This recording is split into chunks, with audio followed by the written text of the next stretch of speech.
Hi guys, welcome to the channel. In today's video, I'm going to show you how you can see first message on Instagram without scrolling. So before getting into this video, must subscribe to our YouTube channel and click on the bell icon. So the first step you simply need to do is to open Play Store and search for the Instagram. And you need to update your Instagram application. As you can see, my Instagram is up to date. Then you simply need to open Instagram application.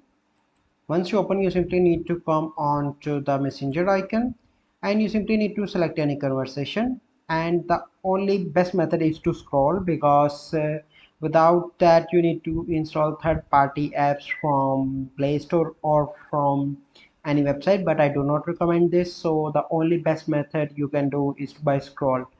So it is my personal opinion. You can try any app as well, so it is up to you. So I hope you find this video helpful.